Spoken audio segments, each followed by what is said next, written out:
क्या आप जानते हैं कि दुनिया में एक ऐसा देश भी है जिसे भारत का जुड़वा भाई कहा जाता है? एक ऐसा देश जिसने हमें हमारा सबसे बड़ा नाम हिंदू दिया, लेकिन खुद अपनी पहचान बदल ली। आज हम बात कर रहे हैं ईरान की, लेकिन यह आज के नक्शे वाला ईरान नहीं है। ये कहानी है उस प्राचीन काल की जब ईरान के अवेस्ता और भारत के ऋग्वेद के मंत्र एक ही सुर में गूंजते थे। लेकिन आगे बढ़ने से पहले हमारा वीडियो पसंद आए तो लाइक, शेयर और सब्सक्राइब जरूर करें।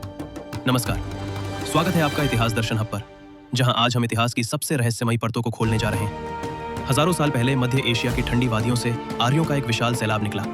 आधे लोग भारत आए और आधे ईरान में बसे। पर यहाँ एक अजीब घटना हुई।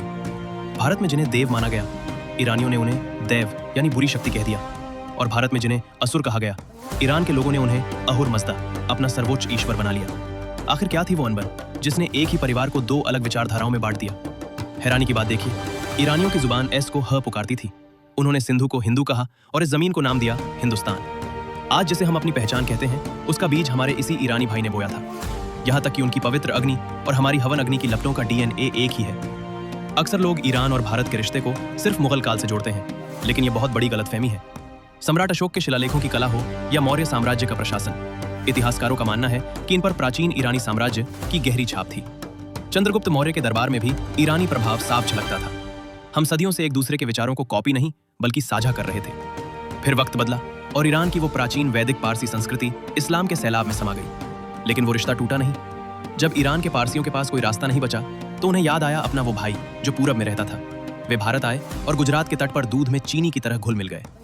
लेकिन दोस्तों, इस पूरी कहानी का सबसे बड़ा और चौंकाने वाला सच तो अभी बाकी है। वक्त की धूल ने भले ही सरहदों को बड़ा कर दिया हो और धर्मों की दीवारों ने हमें अजनबी बना दिया हो, लेकिन आज भी ईरान की मिट्टी में भारत का अंश धड़कता है। क्या आप जानते हैं, जब ईरान के रेगिस्तानों में खुदाई होती है तो वहां से सिर्फ पत्थर नहीं निकलते, बल्कि वहां से निकलती है हमारी साझा आत्मा। वहां के नक्शे रुस्तम की पहाड़ियों पर खुदे हुए शब्द आज भी चिल्ला चिल्ला कर कहते हैं कि हम कभी अलग थे ही नहीं। इतिहास का यह सफर आपको कैसा लगा? अपनी राय कमेंट में जरूर लिखें, क्योंकि आपका एक विचार इतिहास की नई धारा लिख सकता है।